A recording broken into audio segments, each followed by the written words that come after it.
Muy bien, estando entonces las expositoras de ONG FIMA, vamos a darles 10 minutos para que comience su exposición, luego vendrá una ronda de preguntas, pueden comenzar.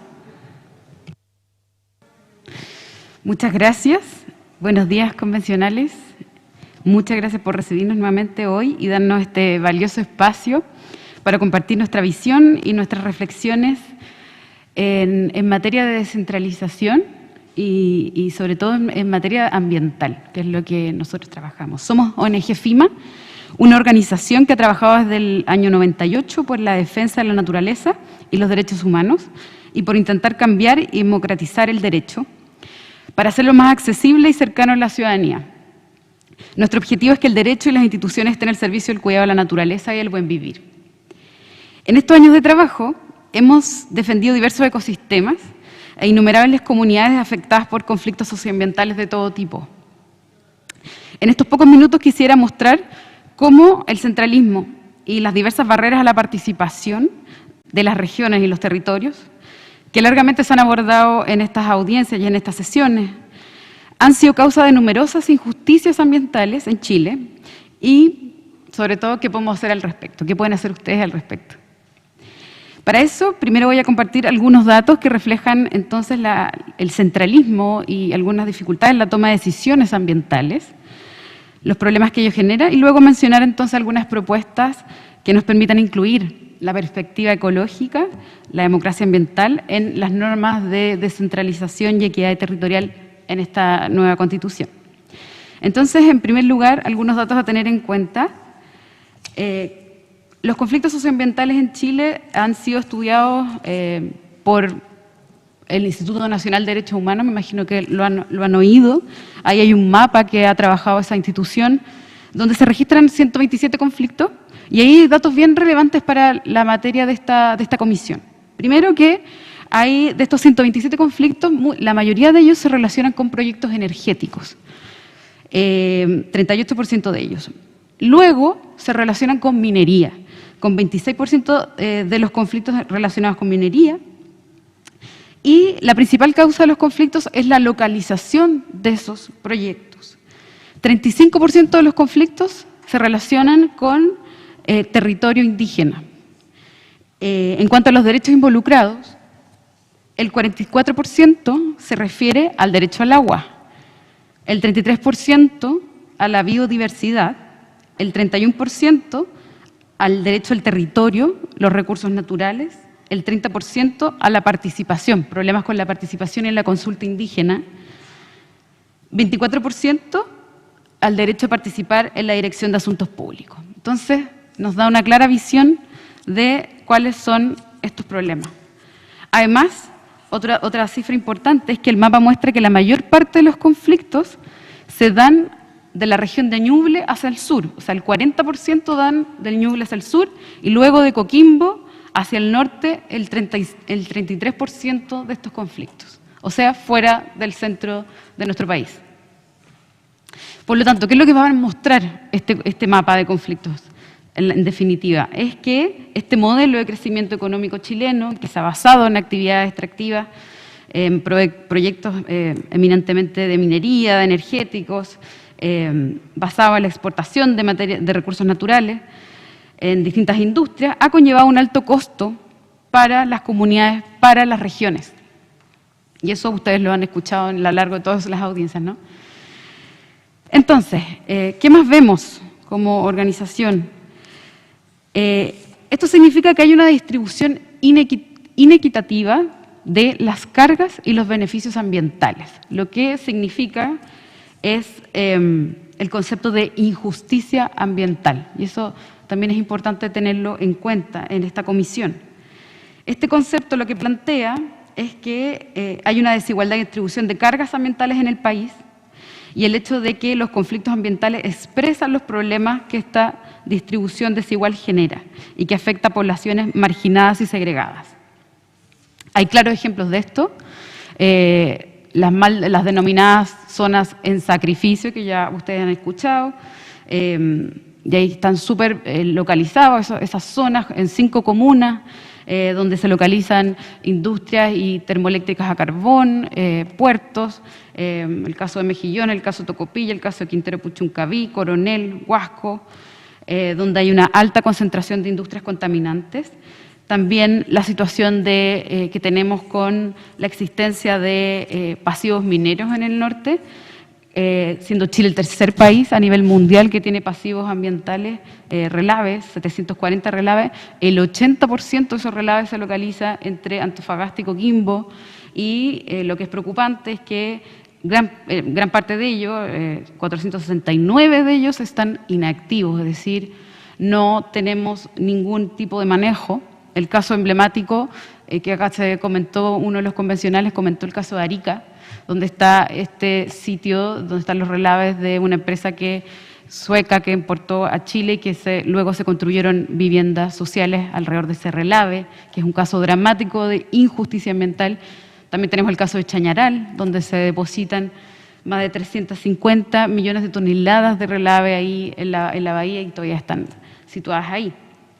El caso del agua, que también me imagino que han escuchado, tenemos hoy día 16 decretos de escasez hídrica en 101 comunas del país. Situación dramática que se concentra bastante en la región de Valparaíso, muchos de esos decretos, y el caso emblemático de Petorca. En cuanto a la institucionalidad ambiental, el centralismo sí ha causado problemas.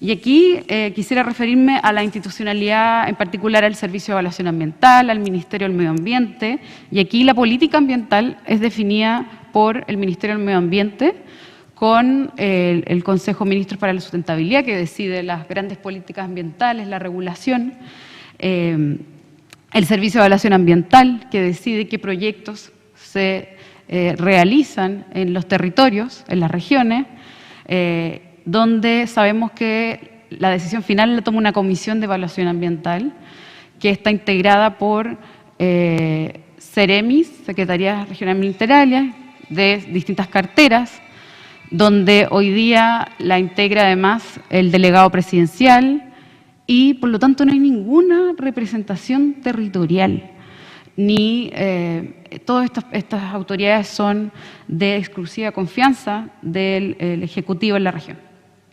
Por último, en el caso de la fiscalización ambiental, si uno mira esa situación, hoy día, de acuerdo a datos de la misma superintendencia de la cuenta pública de este año, el promedio de fiscalizadores ambientales en las regiones es de 3 fiscalizadores, lo cual es dramático. Y eso tiene problemas de gestión simplemente, pero también tiene que ver con cuestiones de autonomía de esa institución que sí se podrían abordar en esta Constitución. Los tribunales ambientales.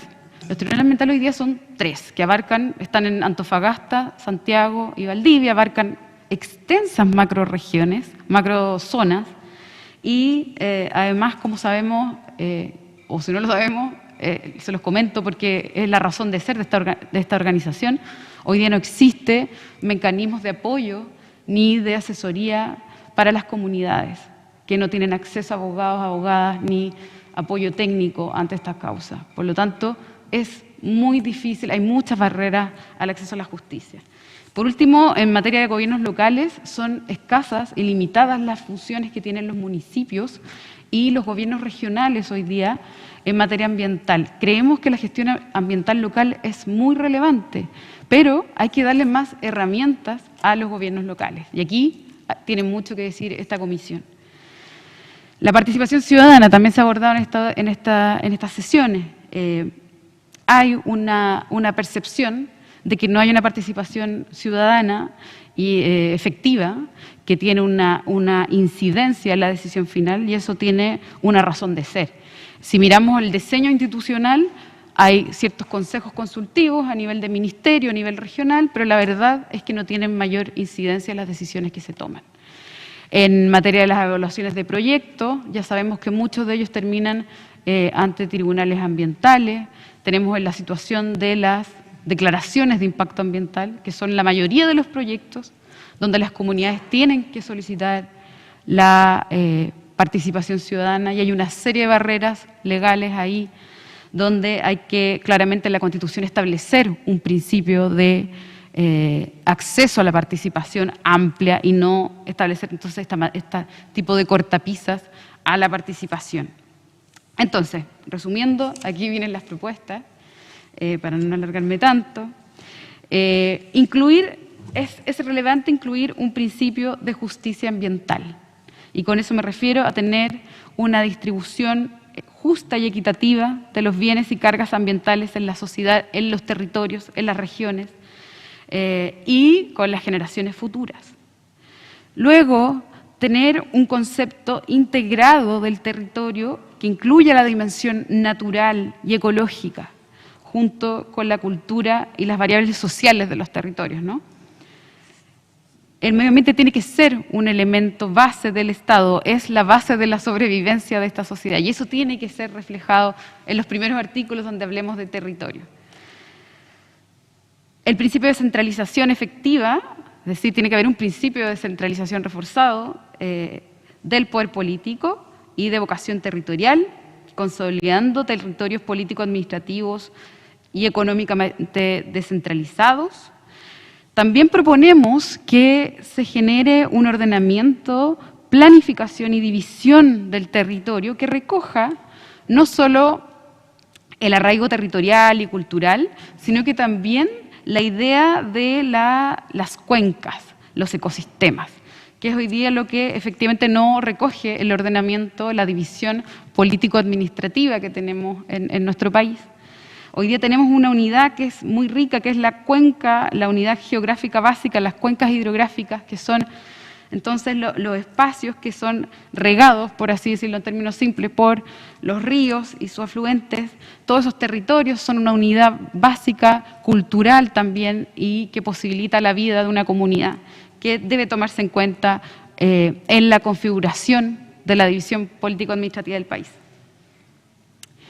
También examinar la distribución de poderes y facultades ambientales, como decía, a escala local, dando mayor autonomía en estas funciones que hoy día están tan centralizadas en el gobierno central, y dar ciertas facultades de regulación ambiental, de gestión ambiental, más fortalecidas a los gobiernos regionales y los municipios, en relación con los recursos naturales o los bienes comunes más bien, el cambio climático.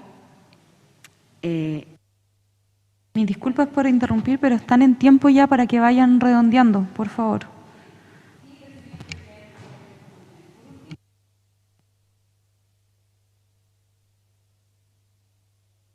Ok, los últimos 2 puntos.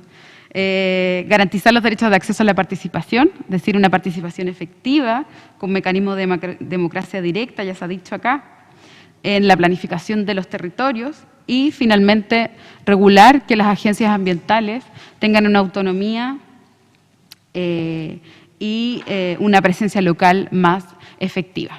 Muchas gracias. Gracias a ustedes. Muchas gracias. ¿Alguno de los convencionales presentes o vía telemática tiene consultas para ONG FIMA? Uy, muchas preguntas. Don Jorge Abarca, primero. Bueno, primero agradecerles el análisis que han entregado. Sin duda sintonizamos mucho, si no totalmente, con él. No podemos hablar de justicia ambiental sin hablar de Arica. O sea, somos el único país que importamos relaves y lo establecemos en la periferia de la ciudad. 10 años después está en el centro de la ciudad y hoy día estamos pagando las consecuencias de la salud de las personas. Eso es sin duda un tema de fondo, y al cual yo adhiero tremendamente. Lo que quiero preguntar en concreto, ¿cómo piensan ustedes que podemos acercar la convención para analizar los temas ambientales en los territorios? ¿Cómo piensan ustedes que se podría hacer eso? Vamos a acumular las preguntas para que las vayan anotando y luego las contestan. La Vanessa Jope. Gracias. Saludar a las expositoras, agradecerles estar acá con esta temática tan fundamental que efectivamente cruza lo que han sido las exposiciones de todo el país, siento yo, que ha sido el efecto también de de este modelo extractivista del cual ustedes también se refieren. Ahora, me parece que son muy claros los principios que ustedes plantean, que sin lugar a dudas también deberían ser principios que se respetaran al momento de pensar en el funcionamiento descentralizado de la Convención. Sin embargo, bueno, mi pregunta era similar a la de Jorge. Agregaría lo que dice Jorge, que efectivamente, además de importar relaves mineros, las ganancias de la industria minera que quedan en Chile son del, no sé, o sea, el 70% de las ganancias del cobre se van al extranjero y finalmente también ese dato es importante porque lo que está quedando en Chile finalmente son solo esos relaves y esos efectos nocivos. Ahora, ¿cómo estos principios los incorporamos en la forma del funcionamiento descentralizado de la Convención, en la forma en cómo nosotros estamos pensando en llevar esta Convención hacia nuestros territorios? Primero, en la forma de funcionamiento, que es el objetivo también de esta comisión, proponer el funcionamiento descentralizado de la Convención. Y esto a raíz de que efectivamente a veces las formas, el fondo termina siendo relevante también al momento de definir las formas. Gracias. Muchas gracias, Vanessa. Jennifer Mella y luego Matías Orellana. Ya, después Harry Jürgensen y Fernando. Adelante. Sí, muchas gracias. Agradecer la exposición. Tengo una pregunta, pero antes quiero contar que el Gobierno Regional de Coquimbo acaba de declarar situación de emergencia climática y medioambiental en toda la región, que somos la región que tiene el 60% de los relaves inactivos y abandonados del país, que también nos sentimos una zona de sacrificio, especialmente Andacollo, Los Vilos, toda la zona del Choapa, y que efectivamente ahí hay algunas medidas urgentes que sí se pueden tomar por parte de un gobierno regional y que son una iniciativa a destacar y que comprometen también a actualizar políticas y estrategias, carbono neutralidad y medidas importantes que creemos que también tienen que tomarse por parte de gobiernos regionales.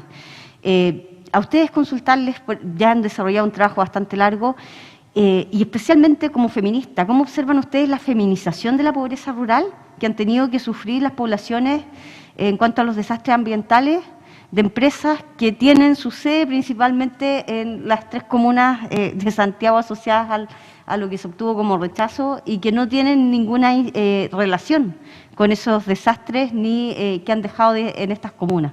Eso, y muchas gracias por la exposición. Muchas gracias. Matías Orellana. Sí, bueno, agradecer, saludarlas, que estén acá. Comentar una situación específica, lo que mencionaban del Servicio de Evaluación Ambiental, que muchas veces sus decisiones son sometidas a un comité técnico, que más bien obedece a una designación política, y tampoco hay mucho conocimiento técnico de materia ambiental respecto a las decisiones que se toman y tampoco está representada la gente, pues bien son designados por el Poder Ejecutivo, no está el sistema de representatividad. Bajo esa lógica hoy día, el ciudadano común y corriente es difícil defenderse, hay un costo de la justicia, el costo de contratar un abogado, ustedes mencionaban que como institución han defendido a distintas comunidades. Bajo esa figura pienso en que a lo mejor nosotros dentro de la Constitución podríamos establecer un defensor del pueblo que pueda defender ciertos aspectos ambientales. ¿Qué piensan de esa figura en primer aspecto? Y en segundo, referente a descentralización tributaria. Hoy día la región no se quedan con parte de los impuestos. ¿Ustedes qué creen respecto a generar esa figura en la Constitución para que ese ingreso a la región pueda generar a lo mejor ciertas acciones que sean directamente para paliar los efectos nocivos de la actividad extractivista? Muchas gracias. Harry Jürgensen. Muchas gracias. Agradecer la presentación de la ONG FIMA. Me gustó el concepto de democracia ambiental. Me gustaría que realmente tuviéramos antecedentes para ver cómo avanzar en una aplicación efectiva en la democracia ambiental, porque efectivamente el ser humano ha estado dañando la naturaleza por todos estos últimos 100 años, más que toda la historia de la humanidad. Y para qué referirnos a las últimas décadas en que ha sido lo peor. Ahora, ustedes hablan de que el modelo económico que se aplica en Chile ha sido negativo, extractivo, un alto costo y cargas ambientales muy potentes, y que éstas están no debidamente distribuidas. Me gustaría conocer la opinión de ustedes respecto a cómo ven un desarrollo sustentable, es decir, en función al cuidado de la naturaleza, el respeto a las comunidades, sus culturas, sus tradiciones, y también en función de la economía que necesita el país. ¿Cómo ven ustedes esa distribución de cargas de ambientales? Muchas gracias.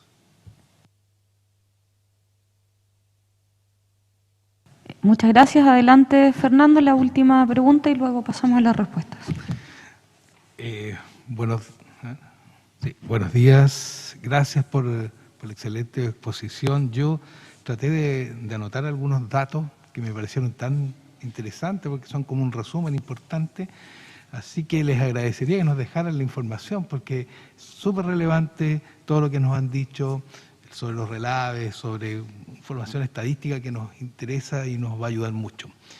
Y un poco hablando de esto de la injusticia que hay a nivel territorial, me quiero referir brevemente para iluminar el tema a un caso que pasó hace unos días, que el Tribunal Medioambiental de Santiago ya terminó un juicio que hubo respecto de una empresa que se llama Coesca y en San Javier, una chanchera tremenda.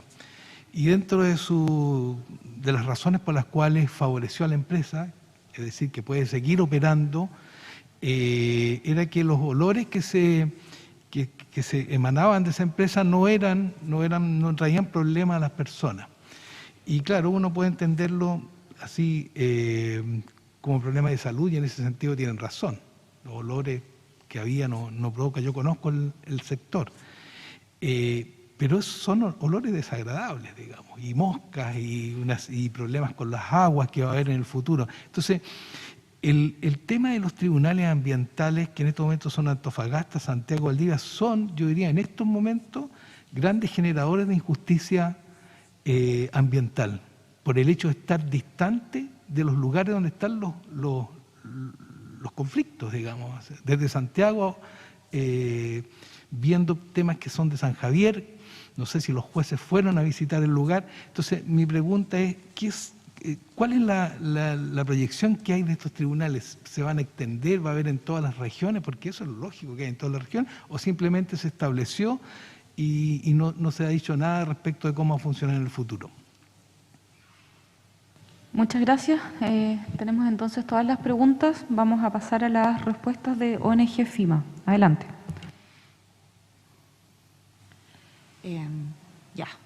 Buenos días a todos y a todas, a todes. Mi nombre es Patricia Araya.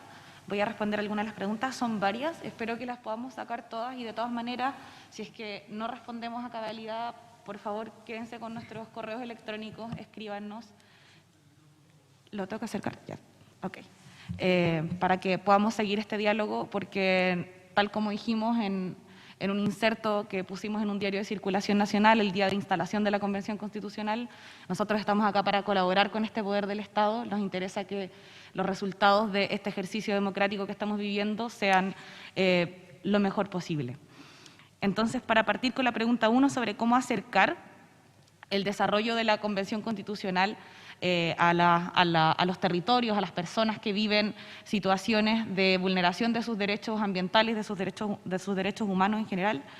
Creo que el ejercicio que se está haciendo desde esta comisión de sesionar en regiones es muy valioso, es emocionante, es algo tan extraño para nuestra institucionalidad que emociona. Yo creo que debiera tener un programa de sesiones, no solo de comisiones, sino que de plenos en regiones. Y no solo en las capitales regionales, porque el centralismo es algo que se vive y se padece en la propia región, donde los conflictos ambientales no ocurren en la capital regional, sino, o sea, también hay algunos que sí, pero muchas veces ocurren en provincias que están alejadas del centro de la polis. También podría resultar interesante tener que la Convención Constitucional tenga oficinas regionales, un espacio a donde las personas puedan acudir de manera permanente, ya que se trata de un poder del Estado. Y algo que podría ser también relevante es que se realizaran o se planificaran conflictos, o sea, recorridos por los lugares que están en conflicto. Es muy importante que el poder constituyente de Chile pueda ver cómo está Chile. Y eso también es parte del reconocimiento de la situación de crisis climática y ecológica que estamos viviendo. Sobre los principios, que era la segunda pregunta, creo que el generar también espacios de diálogo con la ciudadanía es una cuestión relevante. El que la Convención Constitucional tenga institucionalizado espacios de diálogo y de incidencia y de participación ciudadana incidente en la Convención. Sé que eso es materia de la Comisión de Participación Popular, pero creo que eso también es clave, y que esos espacios de participación popular incidente no ocurran solo en las capitales regionales, que ocurran también en las provincias y en las comunas de nuestro país. En todas las comunas del país debieran haber espacios de participación popular incidente. En ese sentido también es muy importante la información, que la información sea accesible. Muchas veces el lenguaje se expresa en términos tales que la gente no es capaz de entenderlo. Y eso es un vicio que esta convención debiera superar. Creo que eso también es acercar la convención a la gente. Y también buscar los medios de comunicación adecuados para llegar a todas las personas.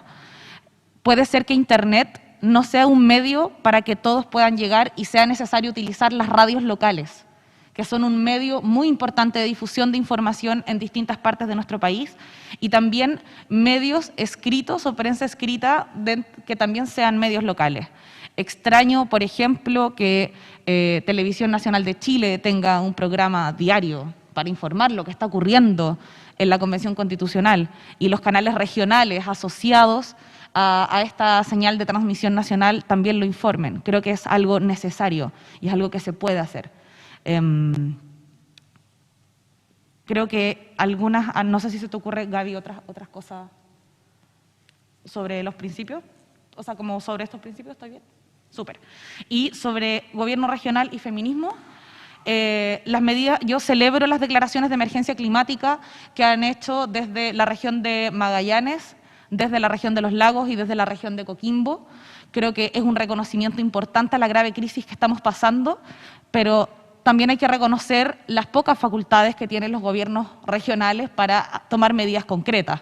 Entonces, claro, la declaración de emergencia climática de la región de Coquimbo señala que va a haber carbono neutralidad en las oficinas estatales de la región de aquí al 2040, y que van a reducir en un 30% las emisiones de gases de efecto invernadero de aquí al 2024, o sea, al término de su periodo.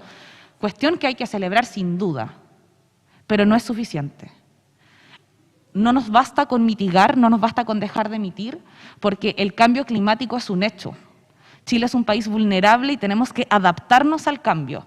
Y ahí la preservación y regeneración de los ecosistemas frágiles que están muy dañados, como glaciares y humedales, es clave. La regeneración del bosque nativo, de primera necesidad. Conservar los cursos de agua, que los ríos que el agua vuelva a correr por los cauces, que los ríos corran libres, que no estén embalsados. El agua no se pierde en el mar. Esas cuestiones son muy importantes y que debieran ser medidas que debiera tomar una región y que debiera tomar el país completo. Entonces, muy bien las declaraciones de emergencia climática por el reconocimiento de la grave crisis, pero lamentamos que los gobiernos regionales no tengan las facultades para tomar medidas concretas al respecto.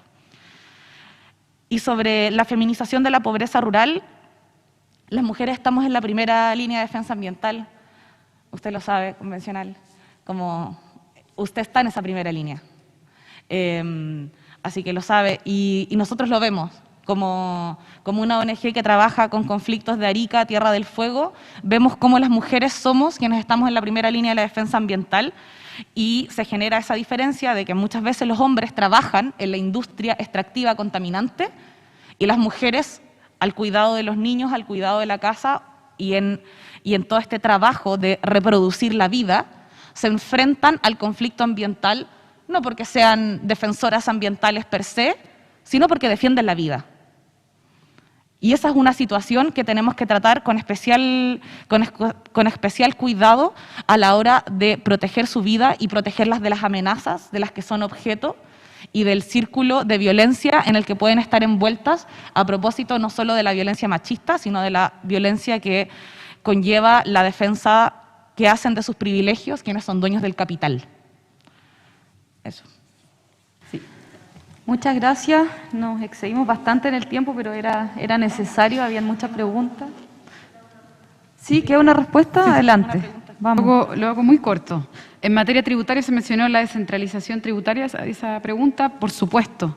Si queremos hablar de que los territorios elijan sus prioridades de desarrollo y digan qué conductas o qué empresas o qué industrias quiero incentivar o desincentivar, por supuesto que esa es una gran herramienta, la herramienta tributaria. Y además también se ha planteado en algunas ocasiones que las sanciones de la superintendencia de alguna manera pueden llegar a los territorios donde son impactados, justamente donde se causan esos daños. Eso uno. Dos, la idea de Defensoría del Pueblo, por supuesto, hay que revisarlo y ampliar las funciones que hoy día, por ejemplo, tiene el INDH, que es muy limitada su facultad. Y por otro lado, hemos planteado que se cree una Defensoría de la Naturaleza que pueda proteger no solo los derechos humanos ambientales, sino que también los derechos de la naturaleza, intervenir en las evaluaciones de impacto ambiental, ante el Tribunal Ambiental, etcétera.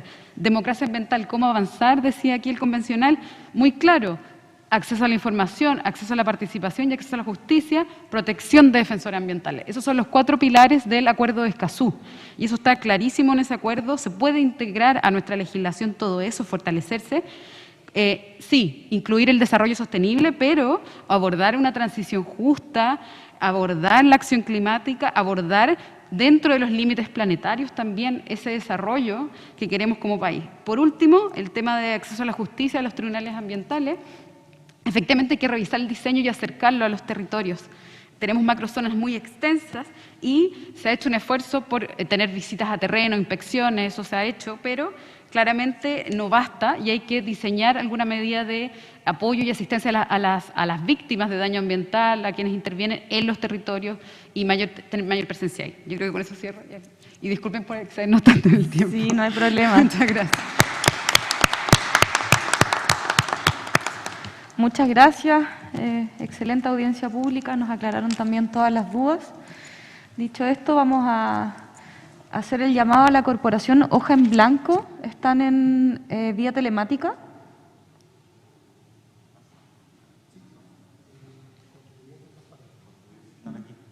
Sí, bueno, no está la corporación Hoja en Blanco aún. Vamos a hacer el llamado igual posterior.